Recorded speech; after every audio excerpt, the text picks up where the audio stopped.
Russian রুলে অথবা ঐরূপ মারণ খেলাকে কাহিনী কোনোভাবেই সমর্থন করে না। গল্পে এই খেলার উল্লেখ শুধুমাত্র নাটকীয়তা বৃদ্ধির কারণেই। আশা করি আমাদের সচেতন শ্রোতারা এটি কেবল মনোরঞ্জনের মানসিকতায় গ্রহণ করবেন। বাংলা সাহিত্যের সাহিত্য ভাণ্ডার অপরিসীম। সেই অজ্ঞাতর সাথে সাধারণের পরিচয় ঘটানোর জন্য আমাদের এই নিবেদন কাহিনী। আজ কাহিনীর 25তম গল্পে থ্রিলারের আয়োজন। সুদূর টেমসের পারে থাকেন আমাদের আজকের গল্প নিশানার লেখক শ্রী অরিজিৎ গাঙ্গুলি। প্রবাসী বাঙালি হয়েও শুধুমাত্র বাংলা সাহিত্য সংস্কৃতি চর্চার জন্য আনারি মাইন্ডস নামে একটা পরিবার গড়ে তুলেছেন ফেসবুকে। আপনারা আনারি মাইন্ডস পেজে আপনাদের পছন্দসই বেশ কিছু লেখা পাবেন। আজকের গল্প শুরুর আগে আমরা লেখকের থেকে শুনে নিই তার কিছু কথা। নমস্কার বন্ধুরা, আমি অরিজিৎ গাঙ্গুলি বলছি। আমি আনারি মাইন্ডসের একজন সদস্য। আনারি মাইন্ডস এমন একটা গ্রুপ না বলে পরিবার বলা চলে, যেখানে আমরা বেশ কয়েকজন বন্ধুবান্ধব মিলে একটু আধটু সাহিত্য চর্চা করে থাকি। সবাই মিলে লেখার চেষ্টা করি এবং একে অপরের ভুল শুধরে দিয়ে যতটা পারা যায় তাকে আরও সুন্দর করে তোলার চেষ্টা করি। তো 2019 সালে আনারি মাইন্ডসের প্রথম পূজাবার্ষিকী প্রকাশিত হয়, যার নাম একচালা। প্রচুর মানুষ সেই পূজাবার্ষিকী ডাউনলোড করে পড়েছিলেন এবং তার বিষয় সম্বন্ধে আমাদের মতামত জানিয়েছিলেন। সেই পূজাবার্ষিকীতে আমার একটি গল্প প্রকাশিত হয়েছিল, যে গল্পটির অডিও রূপ দিয়েছে কাহিনী টিম। আমি কাহিনী টিমের কাছে কৃতজ্ঞ রইলাম, কারণ গল্পটা আমার নিজের খুবই পছন্দের গল্প। 2019 সালে এটা প্রকাশিত হলেও 2017 সাল থেকে এটার প্লট ভেবেছিলাম। আর এই প্লট ভাবার পেছনে শুধু আমার একার হাত নয়, আমার আনারি বন্ধু অনির্বাণেরও সমান হাত রয়েছে। দুই বন্ধু একদিন বসে গল্প করতে করতে হঠাৎ মনে হয়েছিল যে 3টে চরিত্র থাকবে, 3জন বন্ধু, আর গল্পের প্রতি মোড়ে থাকবে সাসপেন্স। কিন্তু গল্পটা শেষ হবে এমন একটা পরিণতির মধ্যে দিয়ে যা হয়তো কেউ প্রত্যাশাও করেননি। তো আজকে কাহিনী টিমের পক্ষ থেকে আপনাদের জন্য থাকছে আমার লেখা গল্প নিশানা। আর কাহিনী টিমের জন্য রইল আমার অনেক অনেক শুভেচ্ছা। ব্যস্ত জীবনের মধ্যে থেকে অল্প অল্প সময় বার করে এই টিম যে সুন্দর সুন্দর অডিও স্টোরি তৈরি করছে, তা আমি আগেও কিছু কিছু শুনেছি, আরও তো শুনবই। আপনারাও সঙ্গে থাকবেন, শুনবেন পারলে। ধন্যবাদ। শুরু হচ্ছে নিশানা, প্রথম পর্ব।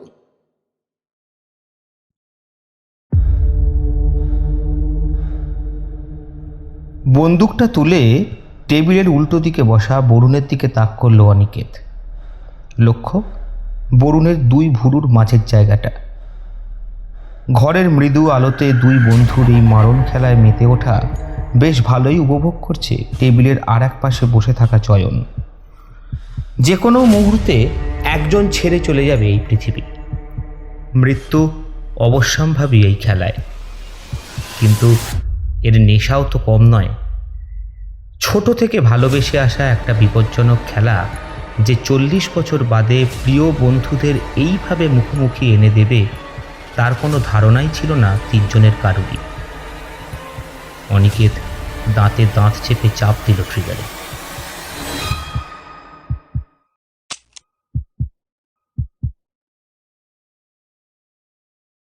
হুগলি কলেজিয়েট স্কুলের ক্লাস 7-এর প্রথম বেঞ্চটা অলিখিতভাবে ফাঁকা থাকতো যতক্ষণ না 3 মাস্কেটিয়ার্স এসে বসছে তাতে।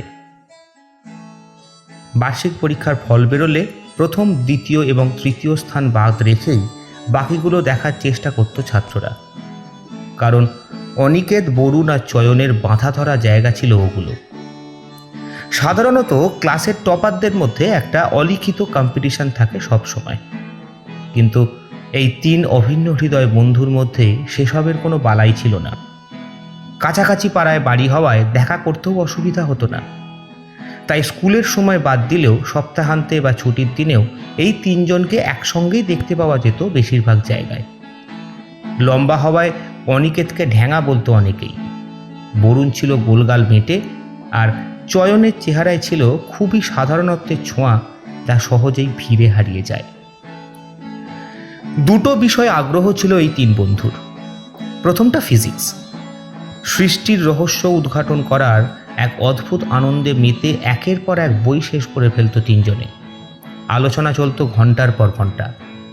ক্লাসের সিলেবাস ছিল এদের কাছে শিশু। নামের আদ্যক্ষর অনুযায়ী স্কুলে এদের ডাকত ফিজিক্সের এবিসি বলে।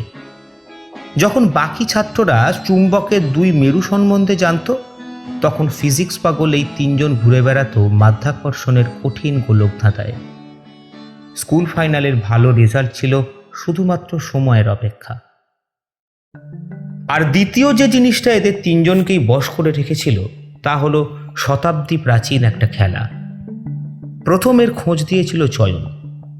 ওর কাকা থাকতেন বিলেতে, তাই বাড়িতে আসতো প্রচুর বিদেশি ম্যাগাজিন। সেই ম্যাগাজিন ঘেটেই একদিন চোখে পড়ল খেলাটা। অনিকেত আর বরুণকে দেখাতেই ওদেরও মনে ধরল সেটা। শুরু হলো বইপত্র ঘাঁটা।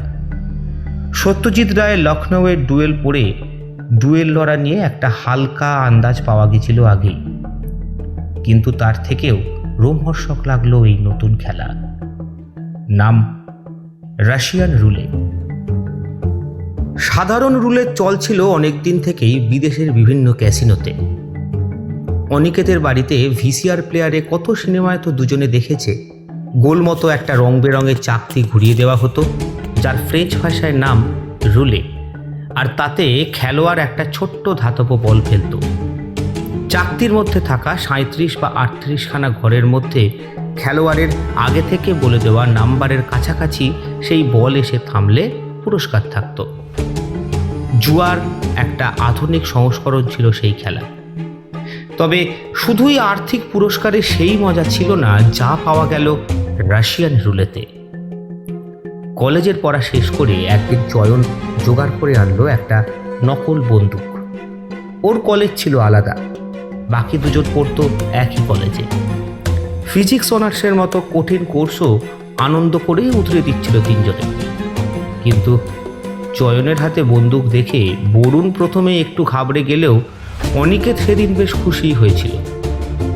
বরুণ একটু ভীতু প্রকৃতির চিরকালই, অনিকেত ছিল একদম উল্টো। তিনজনে মিলেই ঠিক করলো এই নকল রিভলভার দিয়েই একবার খেলা হবে রাশিয়ান রুলে। নকল বুলেটে চোট অল্প হতে পারে জানা কথা, কিন্তু তাতেই তো মজা।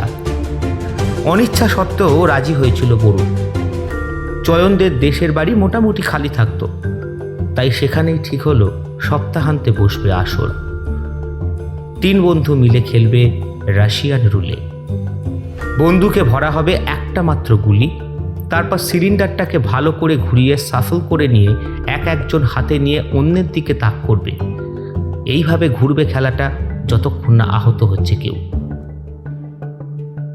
বরুণ আর চয়ন একদিন আগেই পৌঁছে গেছিল ওদের দেশের বাড়িতে।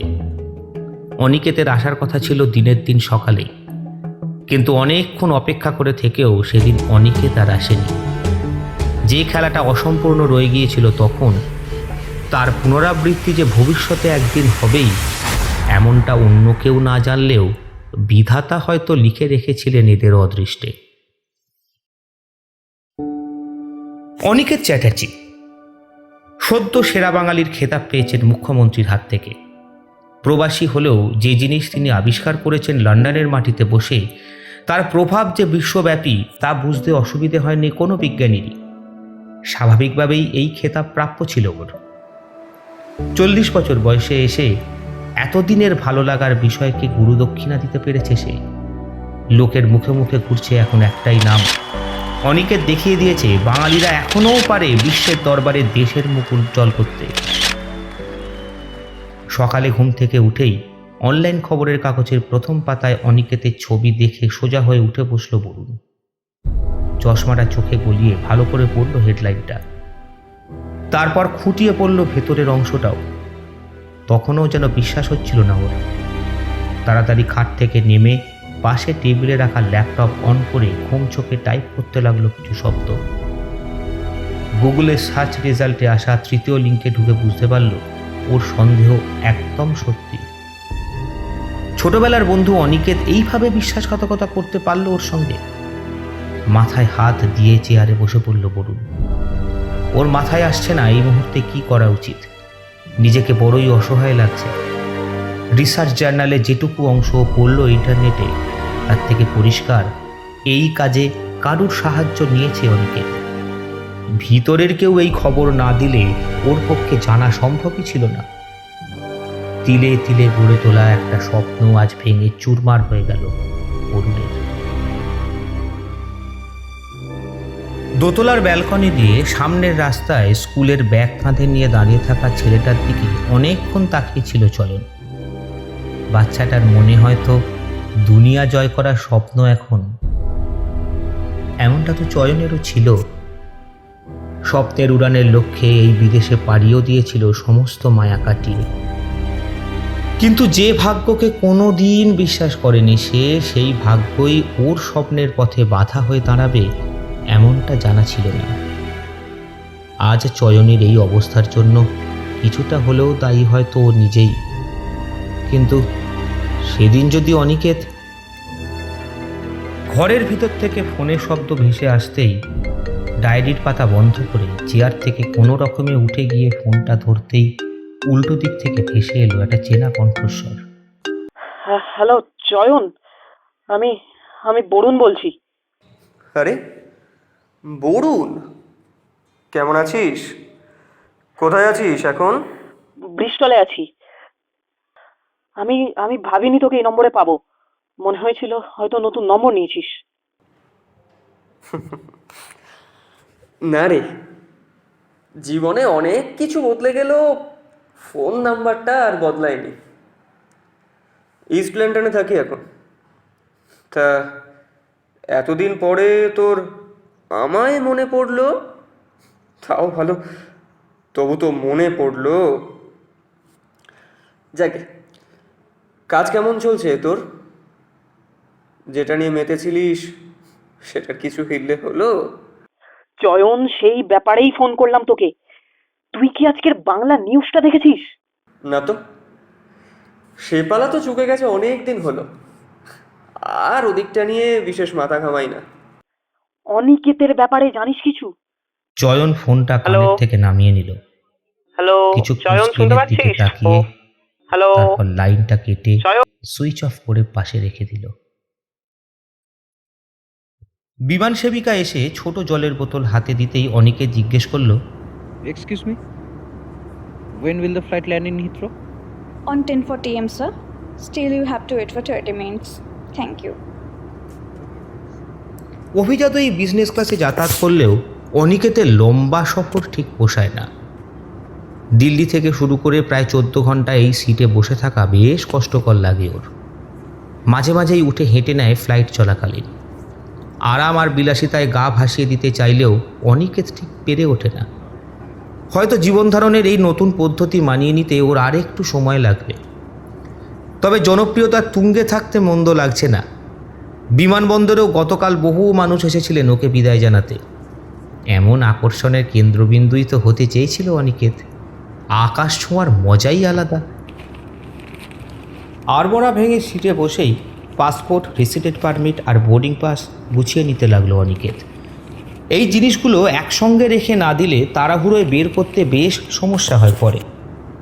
ফ্লাইট নামার পর ভালো ভিড় হয়ে যায় এয়ারপোর্টের ভিসা চেকিংয়ের গেটে। জানালা দিয়ে সরু সুতোর মতো টেমস দেখা যাচ্ছে। তার মানে আর বেশিক্ষণ নয়। কার্ডটা ভরে নিয়ে নিজের সাইড ব্যাগে পুরে মাথাটা সিটের পিছনে এলিয়ে দিল অনিকেত। সিট বেল্টের সংকেত চলে উঠেছে। লন্ডনের আকাশ আজ একটু বেশিই পরিষ্কার। দূষণের মাত্রা কম বলেই হয়তো। বিমানের চাকা মাটি স্পর্শ করতেই অনিকেতের তন্দ্রা ভাঙল।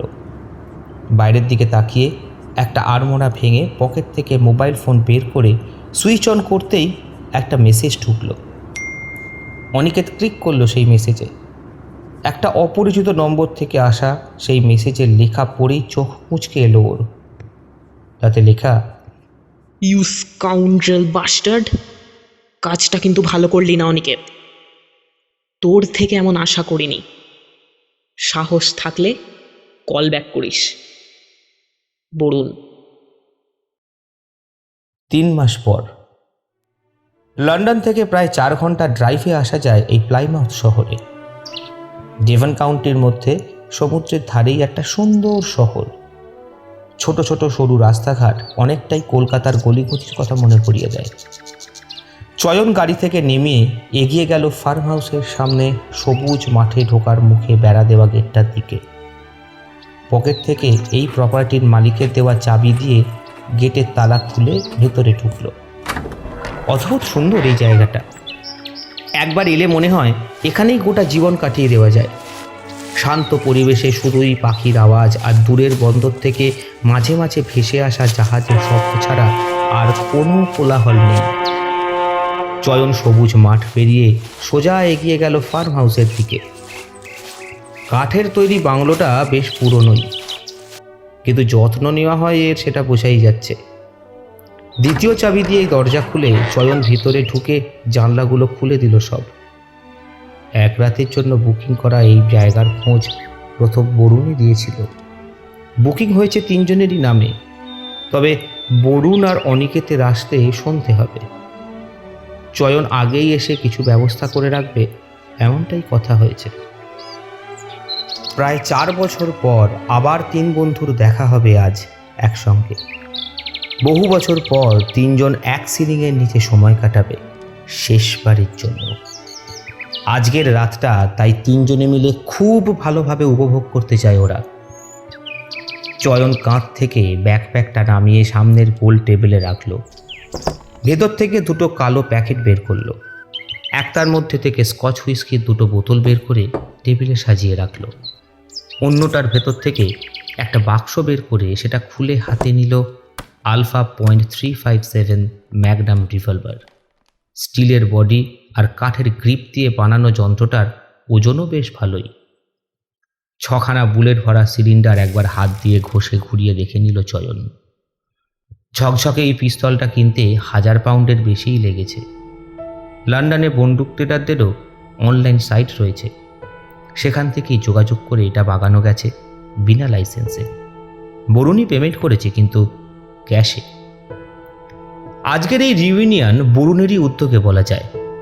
বন্ধুত্বের কিছু হিসেব মেটানো ওর নাকি বাকি আছে, তাই পুরনো শখের টানে অনিকেতও ফেলতে পারেনি ওর দেওয়া চ্যালেঞ্জ।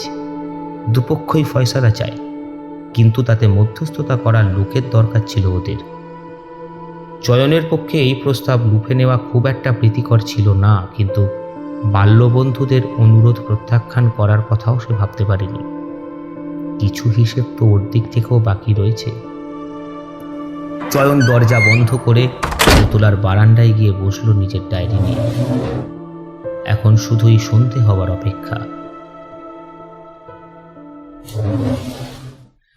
গোল টেবিলের 3 দিকে 3টে চেয়ার টেনে নিয়ে বসলো ওরা।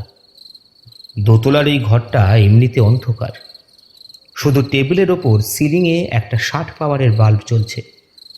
এই ফার্ম হাউসের আশেপাশে 1 কিলোমিটারের মধ্যে আর কোনো বাড়ি বা বসতি নেই। বেশ বুদ্ধি করেই বরুণ এই জায়গাটা বেছে নিয়েছে। রাত এখন 12টা।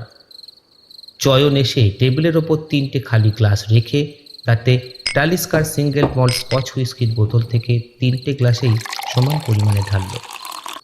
বেশ কিছু বরফের টুকরো প্রত্যেকের গ্লাসে দিয়ে 2টো গ্লাস এগিয়ে দিল 2 বন্ধুর দিকে। সবাই গ্লাস হাতে নিয়ে ঠেকালো একে অপরের সঙ্গে। চয়ন বলে উঠল চেঁচিয়ে, cheers to the game of life. বাকি 2 জন কিছু না বলেই চুমুক দিল নিজের গ্লাসে। বরুণই প্রথম কথা বলল অনিকেতের দিকে তাকিয়ে। ফাইনালি তুই এলি। ভেবেছিলাম আগেরবারের মতো এবারেও কথা দিয়ে শেষে ধোকা দিবি, তবে এবারে ধোকাও দিলি, আবার আমার চ্যালেঞ্জও অ্যাকসেপ্ট করলি। ব্যাপার কি, এখন তোর লাক ফেভার করছে বলে মনে জোর পেলি নাকি? ভয় কিন্তু আমি কোনোদিনই পাই না, সেটা তুই খুব ভালো করে জানিস বরুণ। কলেজের পর চয়নের আনা বন্দুক দেখে কিন্তু আমিই বলেছিলাম তোদের খেলাটার কথা। হ্যাঁ মানছি, সে কথা রাখতে পারিনি, তবে এই দেখ আসল খেলায় তো চলে এসেছি। সে তুই চ্যালেঞ্জই বল আর যাই বল, ভয় কিন্তু তোর মনে আছে। আমি তো রাইভাল হয়ে যাব এটা হয়তো ভাবতে পারিসনি তুই। Rival my foot! চুরি করে তুই দাও মারলি অনিকেত। Shut up Barun. অনিকেত রেগে চোয়াল শক্ত করে উঠে দাঁড়ালো। বরুণও উঠে হাতের মুঠো পাকিয়ে সেই চোয়ালের দিকে ছুটতে যাবার আগেই টেবিলের ওপর চয়নের জোরে হাত চাপড়া দিতে দুজনে চমকে তাকালো ওর দিকে। বেশ শান্ত গলাতেই চয়ন বলল, তোরা বড্ড তাড়াহুড়ো করছিস, এত জলদি কিসের? আর আজকের খেলার রেফারি কিন্তু আমি, সেটা মনে হয় তোরা ভুলে যাচ্ছিস। অনিকেত আর বরুণ দুজনেই সামনে রাখা গ্লাস তুলে তাতে চুমুক দিল। চয়ন বলতে থাকলো, কলেজ লাইফে ওটা আমাদের পাগলামি ছিল মানলাম, কিন্তু এই বয়সে এসে তোরা এমন একটা সিদ্ধান্ত নিবি আমি তো ভেবেই পাচ্ছি না। বরং তুই প্রথম যখন আমাকে ফোন করে কথাটা বললি, তখন আমি হাসবো না কাঁদবো ভেবে পাচ্ছিলাম না। তারপর অনিকেত ফোন করলেও ওকে বোঝালাম, কিন্তু তোরা এমন নাছোড় বান্দা থেকে যাবি সেটা আমি আশা করিনি। বরুণ বোতল থেকে নিজের গ্লাসে আরো হুইস্কি ঢেলে নিয়ে বলল, আমি চাইলেই একটা চোরের সঙ্গে এর থেকেও বাজে ব্যবহার করতে পারতাম, কিন্তু ছোটবেলার বন্ধু বলে মন চাইলো না তেমন কিছু করতে। জানতাম অনিকেত আমার এই অফারটা ফেলতে পারবে না। একটা খেলায় হার জিত মেনে নিতে মনে হয় না ওর কোনো অসুবিধা হবে বলে। কি অনিকেত? অনিকেত বেশ জোরেই হেসে উঠল এটা শুনে।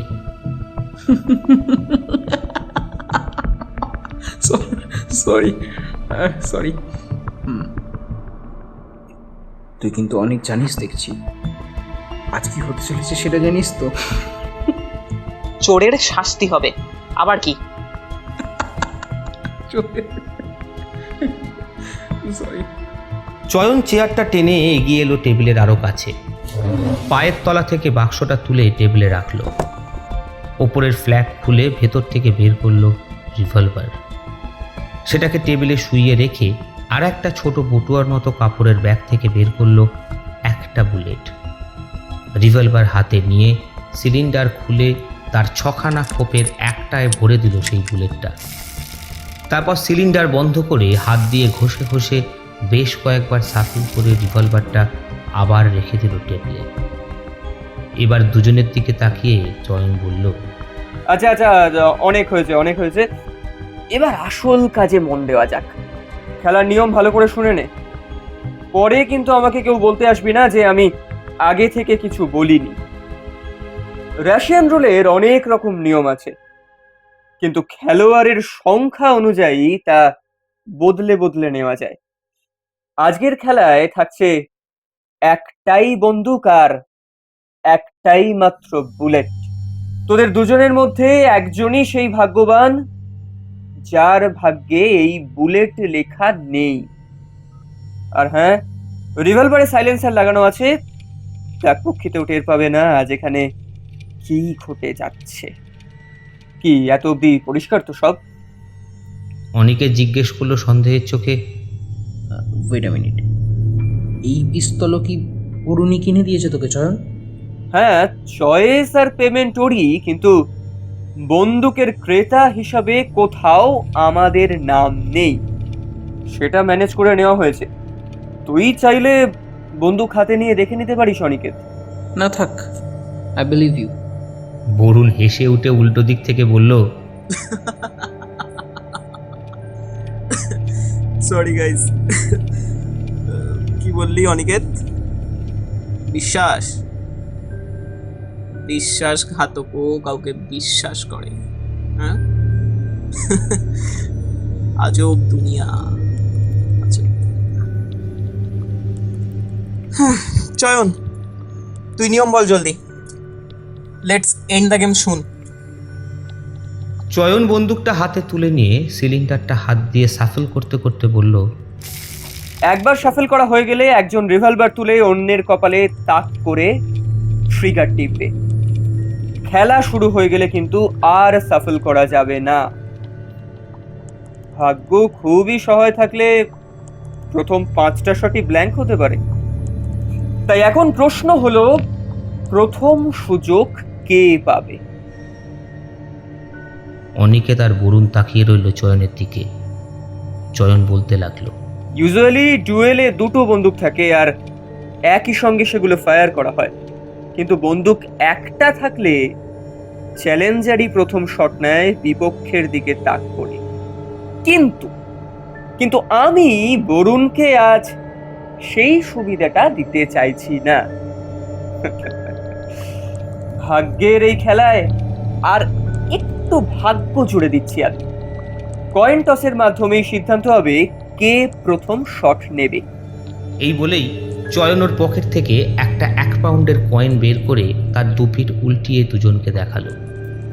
তারপর সেটা 2 আঙুলের ডগায় নিয়ে বলল, হেডে বরুণ আর টেলে অনিকেত। এই বলে কয়েনটাকে শূন্যে ছুঁড়ে দিয়ে তারপরে হাতের তালুতে লুকিয়ে নিল। তালু খুলে টেবিলের ওপর রাখতেই বরুণের ঠোঁটের কোণে হাসি ফুটে উঠল। চয়নি রিভলভারটা এগিয়ে দিল বরুণের দিকে। বরুণ হাতে নিয়ে ঘুরিয়ে ফিরিয়ে সেটা দেখে তাক করল অনিকেতের দিকে। অনিকেত নির্ভীক দৃষ্টিতেই তাকিয়ে রইল নিজের বন্ধুর দিকে। ভয় পাচ্ছিস এবার অনিকেত? একটু তো বুক কাঁপছেই তোর। তোর হাত কিন্তু বেশি কাঁপছে দেখতে পাচ্ছি। দেখিস আবার টার্গেট মিস করিস না, তাহলে কিন্তু পেনাল্টি। ভাবলি কি করে মিস করব? একবার হাত থেকে নিজের তৈরি ফর্মুলাকে তোর হাতে যেতে দিয়েছি, সেই ভুলের মাসুল দিতে হয়েছে আমায়। যে খ্যাতির দাবিদার আজ আমি হতে পারতাম, তা আজ তুই ভোগ করছিস অনিকেত। তোকে আজ তুই না জেনে এসব কথা বলছিস বরুণ। এই রিসার্চের জন্য আমি আমার সর্বস্ব বাজি রেখেছিলাম, everything. Shut up rascal, ready হয় বুলেটের জন্য। যদি আমি সত্যের দিকে থাকি তাহলে প্রথম শটেই তোর খুলি উড়ে যাক। বরুণ 2 হাত দিয়ে চেপে ধরল বন্দুকের গ্রিপ, ডান হাতের তর্জনী দিয়ে ট্রিগারের ওপর রাখলো, তারপর চাপ দিল তাতে। অনিকেত চোখটা বন্ধ করে নিল। ট্রিগার টেপার সামান্য শব্দতেই চমকে উঠল অনিকেত। চোখ খুলে দেখল বরুণ রেগে রিভলভারটা সজোরে রাখলো টেবিলে, তারপর সেটাকে ঘষে এগিয়ে দিল অনিকেতের দিকে। চয়ন নিজের গ্লাসে চুমুক দিয়ে ইশারা করলো অনিকেতের দিকে। বন্দুকটা ধরে ডান হাত সোজা করে বরুণের দিকে নিশানা করলো অনিকেত। বরুণ অনিচ্ছা সত্ত্বেও ঘাড় সোজা করে তাকালো সামনের দিকে। সত্যের দিকে থাকলে তো তোর প্রথম শটেই আমার কাবু হয়ে যাওয়ার কথা ছিল। মিথ্যে বলছিলি তার মানে? ঠিক তাই তো mister Barun? Shoot fast you asshole. বন্দুক হাতে নিয়ে নাটক করিস না। সত্যিটা ভালো করেই জানিস তুই। অন্তত একবার স্বীকার করে নে। বুলেটটা যদি আমার ভাগ্যে থাকে তাহলে একবার সত্যিটা শুনে যেতে দে আমাকে। You are really very funny Barun. Radio nuclide নিয়ে আমার এই গবেষণাটা অনেক বছর ধরে চলছে। এই আবিষ্কারটা শুধুই সময়ের অপেক্ষা ছিল। তার জন্য তোর ফর্মুলা চুরি করে দরকার পড়েনি আমার। তাছাড়া আমি জানতাম না তুই কি নিয়ে কাজ করছিস। একটা মিথ্যে আরোপে দোষী বানিয়ে আমায় টেনে আনলে এই খেলায়। দেখা যাক সত্যের পাল্লা কার দিকে ভারী থাকে। এই বলেই ট্রিগারে চাপ দিল অনিকেত। চোখ মুচকে চেয়ারের গায়ে এলিয়ে পড়ল বরুণ।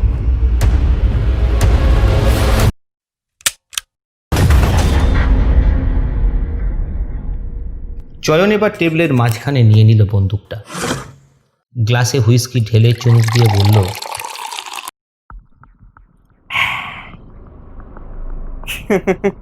খিরে, তোদের সত্যির পাল্লা তো কোনো দিকেই হেললো না। প্রথম রাউন্ডে দুজনেই বেঁচে গেলি, কিন্তু আমি যে প্রথম রাউন্ডেই তোদের কেরিয়ার করার খেলা থেকে বাদ হয়ে গিয়েছিলাম, সেদিকে তোরা কেউ নজর দিসনি।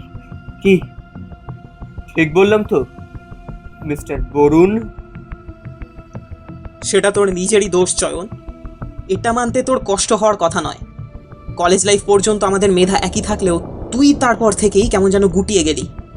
মনে হচ্ছিল ফিজিক্সের প্রতি ভালোবাসায় তোর খামতি রয়ে যাচ্ছে।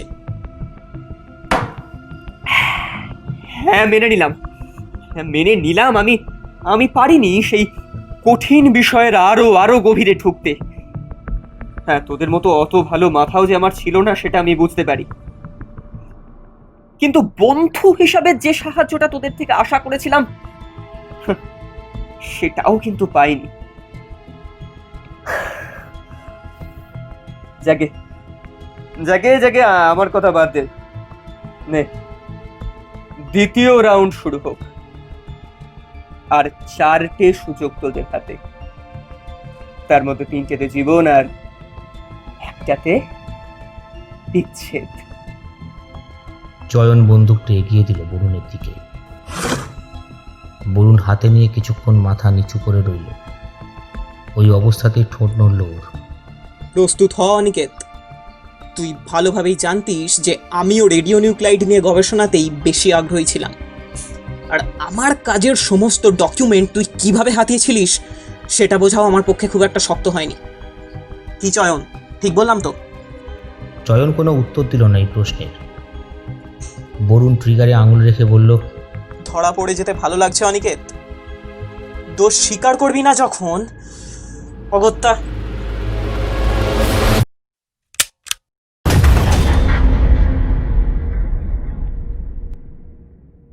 আবার একটা ব্ল্যাঙ্ক ফায়ারের আওয়াজ হতেই বরুণ মুখ দিয়ে একটা হতাশাজনক আওয়াজ করে বন্দুকটা ছুড়ে দিল অনিকেতের দিকে।